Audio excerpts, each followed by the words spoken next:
Hi everyone, welcome back to the Mental Health Society's IGTV Instagram series.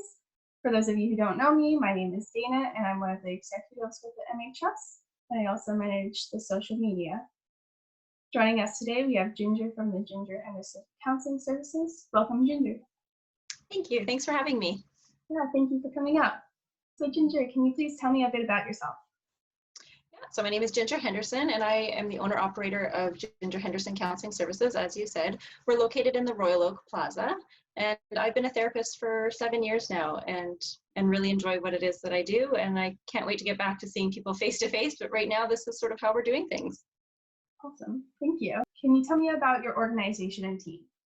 Yeah. So I'd say about 2 years ago, I started to realize that I was getting a bit of a wait list that was difficult for me to manage, just because there's only me, right? And so I didn't have enough time to be able to give everybody the amount of therapy that was clearly needed.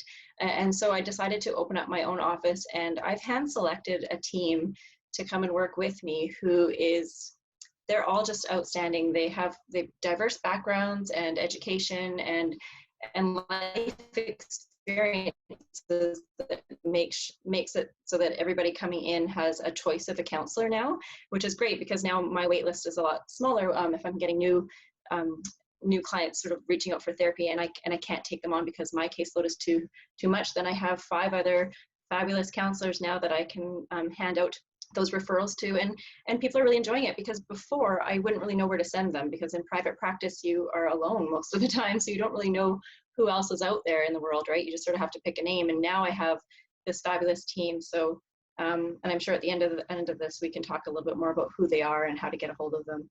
That's awesome, thank you. And I heard that you're offering drop-in counseling. How does that work? We will resume that about twice a week. We have people coming in, and we kind of fluctuate between 2 to 3 counselors at a time who will take a specific amount of time throughout those 2 days, and they will see people just without any scheduled appointments or anything, so people can just walk in. So if anyone is familiar with the Royal Oak Plaza, there's a lot of places for people to be walking by, and so we put up a big sign and a big banner so people know where we are, and you can just walk in and say, hey, it's been, people can choose, so you can kind of walk in and say, I'd like to talk to this person, and then next Thursday you can go in and kind of go, well, I would like to try that counselor. So it's giving people a chance to try counseling, and then also we've got some feedback from people saying that they really enjoy not having to have an appointment. They can just sort of drive up and kind of, okay, it's Thursday or it's Saturday, we're going to pop in and have a session. So right now we're doing all of that online. So on Instagram, on all of our social media, we're posting when we're doing drop-in. And so that just means people can pick up the phone and call in during those hours. So last Thursday, I think it was, a couple times during the day, we kind of staggered it, and people could just pick up the phone and call the counselor of their choice that was doing drop-in and have a session. That's awesome. That's a really great idea. Yeah. And are your services catering to any specific demographics? No, and the best part about having such a big team is that people can come specifically for the counselor who is trained in what they are needing. So for example, we have one counselor who does a lot of work with families, another one that does a lot of work with children and youth, some that work with people with addictions. I specifically work with people, couples counseling, and trauma seems to be sort of my demographic, but it's not that I can't see anybody else, but that sort of seems to be what falls on my lap. But yeah, so we have a counselor sort of for everybody that's looking for that. Teens seem to really like the drop-in, but teens' parents also seem to really like the drop-in because, again, it's the scheduling. So we're really open to everyone. Our biggest mission is to make sure that we have a safe place for everybody to come to. Everybody feels welcome, which is really nice. Thank you. Mm-hmm. What would you suggest to someone who is new to counseling and trying to find a service that works for them?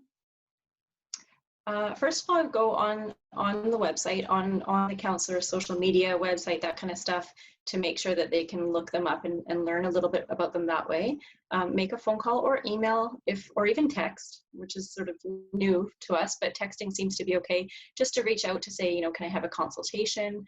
Or the other thing is understanding that you can come to counseling a couple times, and if the rapport hasn't been built, you can also ask to see somebody else, and that's okay. It doesn't hurt our feelings. Our biggest mission is for people to feel comfortable. So if somebody wants to reach out and just sort of try it out, that's okay too. The one disclaimer in that is I always say it takes about 3 sessions to really get to know if that counselor is going to work for you and if it feels right, because it's uncomfortable going to somebody at first to talk about how you're feeling, and especially if you're new to talking about your emotions, that can be a little bit different. So give it a couple of sessions, I would say, to make sure that you're giving it your all and that you're trying out the service that might be right for you. And then if it doesn't feel right, it's okay to say, you know what, this isn't feeling right for me. Can I go to somebody else? But the biggest message, I guess, is reach out, send that text or call or email, and just see what you get back, because we're all pretty good at giving information that people need to hear to feel safe. That's a great idea. Thank you. And what coping strategies or self-care tips can you share with our followers? I myself am doing a lot of scrapbooking and gardening, so what have you been up to?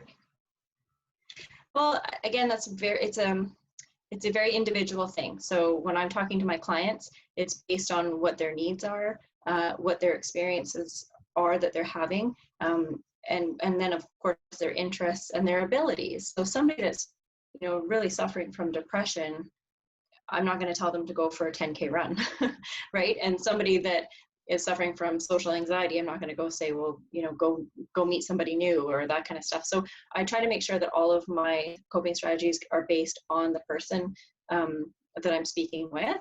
But for just in general, the number one thing I can say first and foremost is self-awareness. You need to really know yourself so that you can know if things are feeling off or if things are needing to be tweaked in your schedule or needing to be checked on, that kind of thing. So the more that you know yourself, the more you're going to go, okay, something feels off. The next part of that is going, what are my needs? What do I need to do to feel better? What would make me feel better right now? And how can I give that to myself? Especially with what we're going through with COVID, we can't really reach out to people the way that we used to in a physical sense, right? So it's harder for us to get together with friends, that kind of thing. So how can you make sure that you're taking care of yourself during this time? So checking in with yourself, self-awareness, knowing what your needs are and how to get them, what's going to make you feel better in a healthy way, are sort of my top ones. Like that's sort of the umbrella of how to take care of yourself. And then after that is based on the person and what they would like to do or what they think is going to help. Of course, journaling and writing down what it is that's sort of going on for you, what you're experiencing, and again, what those needs are is really important. So you can look back and see if there's a theme. Is there something going on for you that's been happening on a really regular basis? Then that's going to be something that you're going to want to tap into. So coping skills, number one, get to know yourself. That's awesome. Thank you so much. That's a great point.